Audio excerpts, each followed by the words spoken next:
Hello and welcome to CinePhellas. That's right, CinePhellas, the only place where X gonna give it to you. Because the movie X. Oh, Rest in peace to DMX, by the way. All right, Logan. So I know you just got back from seeing the movie X. What do you want to do a quick recap about what the movie's about and just get us started?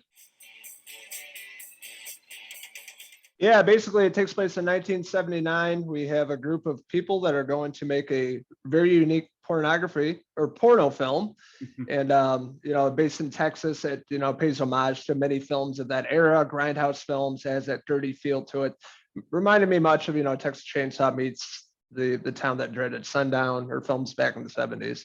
But basically, they're going out to this remote location to make this porn film, and bringing up different characters in this group, and really introduced to them and where they're at. And it's really interesting the way it's set up.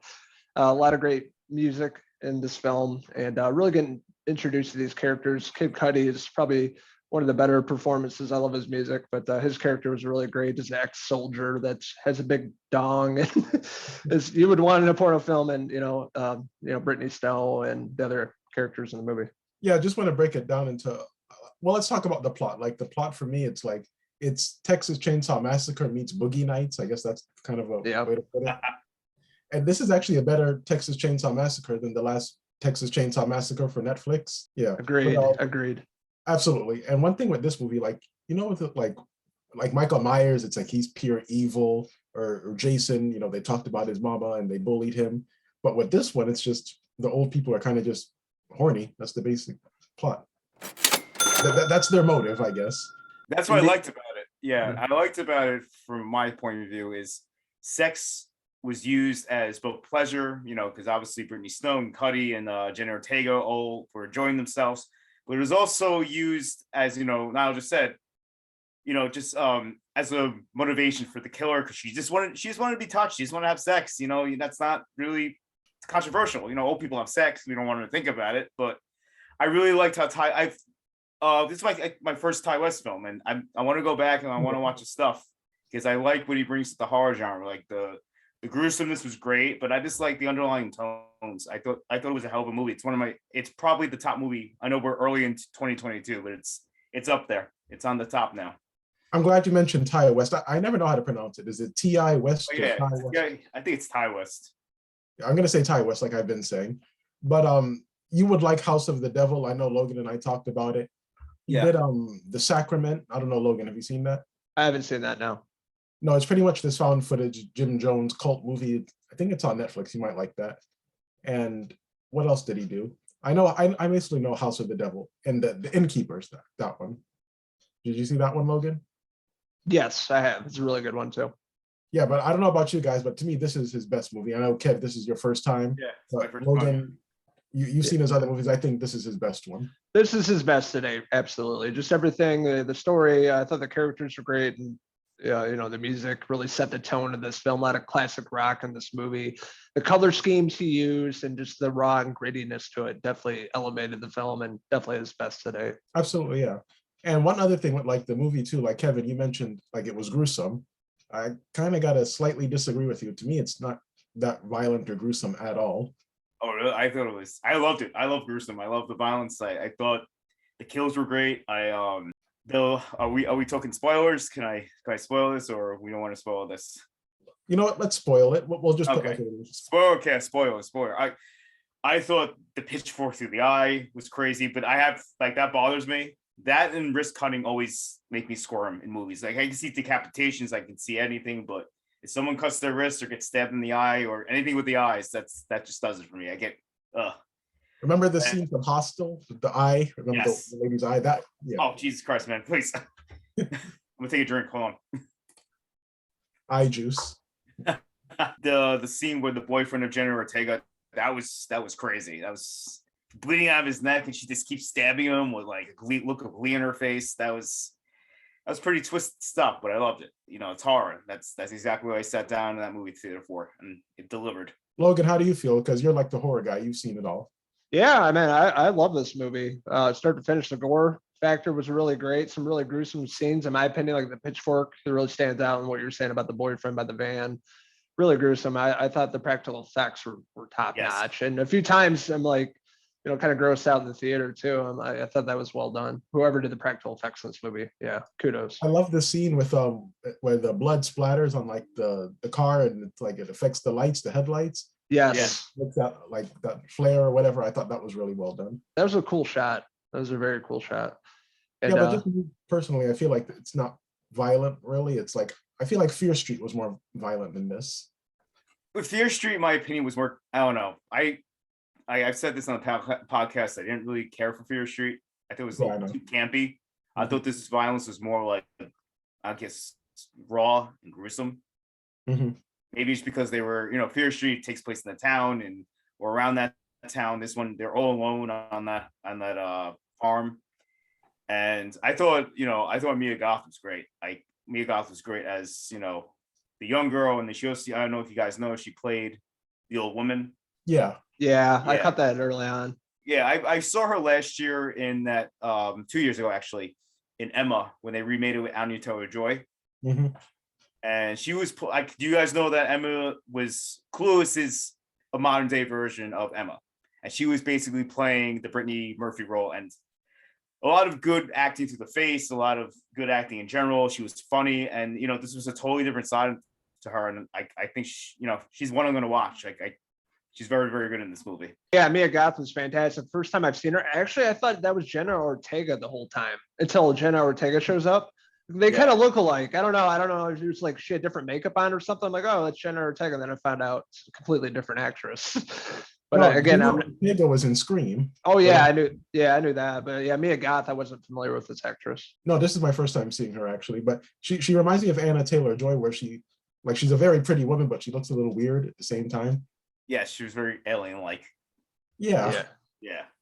But I like how she played the old woman. You would never know. So to me, that's amazing how they did that. What else with this scene? Like the scene when they're in bed, that was like kind of weird for me. The one thing that honestly creeped me out about this is, you guys know, one of my biggest fears, the gator in the water. Oh yeah, man, that built up so much suspense. Yes, especially with Mia Goth's character Maxine. She's going for a dip, and then you see the gator's eye, and it started swimming towards her. The overhead shot. I'm like, oh shit, she's gonna get eaten, and then she gets out right in time before the gator bites her. But eventually throughout the movie we get to see the gator again. But those are some definitely eerie scenes for me, being one of my biggest fears. Yeah, just living here in Florida, just so you guys know, they actually do have signs, like wherever there's water, they're like, hey, just be careful, there might be gators around here. That's crazy. I can't imagine living in an environment like that. And the thing is, they use like cartoon gators to make it seem more fun and easygoing, but no, there's gators in there. Like, no, they're carnivores and they'll rip you apart and kill you. But just going back to Jenna Ortega, is that her name? Yeah. I think she might be a modern day Scream Queen because she was in Studio 666 in the beginning. Oh, that's right. She was. I forgot all about that. But she's popping up in 3 movies this year. She's definitely up and coming. Going to be the new Wednesday series on Netflix. So she's definitely the new up and coming actress to keep an eye out for. All these horror flicks she's been in. I've been very impressed with her as a young actress, and I don't think she was given a lot to do in this movie. More of a a side character, but the scenes she does have, she's really fantastic. That death scene when she's laying on the floor after she gets her face blown off, and you see her kind of like her teeth chattering. That was twisted. That was awesome. That was twisted though. Yeah, and the scene where she's like stuck in the cellar trying to get out, and the guy like hits her with the axe, cuts off her finger or whatever. That was pretty brutal. And actually, let's talk about the house, because the house, like, warning. I guess this is my nitpicking, but there's certain signs that you should know when it comes to horror movies, and that's the only thing about this movie where I'm like, there are certain cliches. Like, for one, the old woman is looking out the window and just staring at them while like rubbing her nipple like this. Yeah. Number one. The house is dark. They just spend their elderly years just walking in a dark house with dirty dishes. So like, these are all warning signs and cliches that I'm like, okay, that's where I'm like, I have to nitpick the movie a little bit. It's been done in other horror movies. Yeah. You can definitely tell they're showing some love to the old school films, even shot by shot, like showing up at the house, and the guy, I can't think of his name right now. Martin Henderson, the actor, guy with the cowboy hat on. He shows up at the house, knocking on the screen door, and then you see the person kind of walk in, exactly like Texas Chainsaw Massacre when Sally shows up at the house. I thought the old guy was funny though when his wife was like, "Oh, come on, just one more time, baby, just one more time." And he's like, "You know, I can't. My heart can't take it." Them getting down and dirty, that was pretty gross. Oh yeah, on the bed, and then Mia Goth is under the bed. It's kind of Yes. funny. I'm like, what's going on? They're going in all different directions in this movie. I thought Brittany Snow was good. Did very different role from her. Usually plays like the very old American girl next door in a lot of movies, but What was she in? I only know her from Pitch Perfect. she was in American Dreams on NBC. Mhm. She was in the terrible Hairspray. remake of Prom Night. Which one? Yeah, Prom Night, and she was in Hairspray too, the remake. Yes, Hairspray. Yes, Hairspray. Yeah, this is a pretty big role for her, and All right, so He there was a definitely- reason her name sounds familiar, but I couldn't remember the movie she was in. Good, because like I don't like those movies. I like how she has a very southern name in the movie too, Bobby Lynn. She's like trying to look like Marilyn Monroe or somebody with the blonde hair, and it's funny that she's dating Jackson, which is Kid Cudi's character. Yeah, he has a great name, Kid Cudi, Jackson Holes. Yeah. I love Kid Cudi. You know, I love his music. He's showed up in some movies recently. He's a good actor. I like how they portrayed his character in this movie, especially the scene where he walks out naked and you just see the, his The thing, silhouette. Yeah. the silhouette of that. He's practically walking on three legs, Yeah, I'm like, my Right. God. and he's like, "Can I help you? Like what's the big deal?" And he played this role so cool, like so laid back. He's like, yeah, I'm gonna bang him, no big deal. And he's like there to help, and being an ex-soldier, trying to help out the old couple in the movie. And he was great, just a very cool and chill guy, considering everything that's going on in the movie. Yeah, and just going back to Brittany Snow, I keep wanting to say Brittany Murphy, but Brittany Snow, her scene was cool with the Gators too. Just going back to earlier with the Gators. Oh yeah, there's a Mhm. few of those. I'm like, man, yeah, they were hungry.